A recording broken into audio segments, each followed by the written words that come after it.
Chapter 2. On having a humble opinion of oneself. Knowledge is a natural desire in all people, but knowledge for its own sake is useless unless you fear God. An unlearned peasant whose contentment is the service of God is far better than the learned with the clever whose pride in their knowledge leads them to neglect their souls while fixing their attention on the stars. True self-knowledge makes you aware of your own worthlessness, and you will take no pleasure in the praises of others. If your knowledge encompasses the universe and the love of God is not in you, what good will it do you in God's sight? He will judge you according to your actions. An overweening desire for knowledge brings many distractions and much delusion. Many like to be considered learned and to be praised for their wisdom. How much knowledge there is which adds nothing to the good of the soul.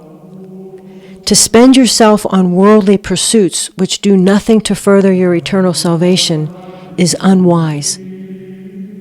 It is useless to spend much time in talking. Only a holy life and a good conscience will ease your mind and satisfy your soul, enabling you to face God with confidence.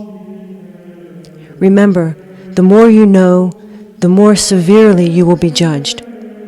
So do not be proud of any skill or knowledge you may have, for such is an awesome responsibility.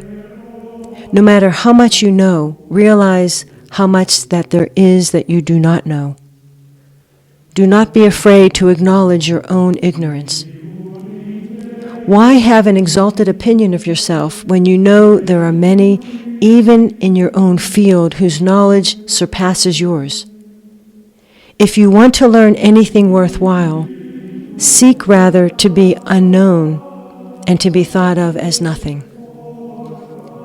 Nothing is so beneficial as a true knowledge of ourselves, which produces a wholesome self-contempt.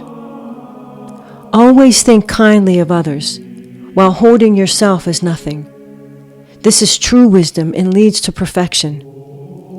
If you see another commit a grievous sin, or whose faults are flagrant, do not regard yourself as better, for you do not know what you would do if similarly tempted. You are in good disposition now, but you do not know how long you will persevere in it. Always keep in mind that all are frail, but none so frail as yourself.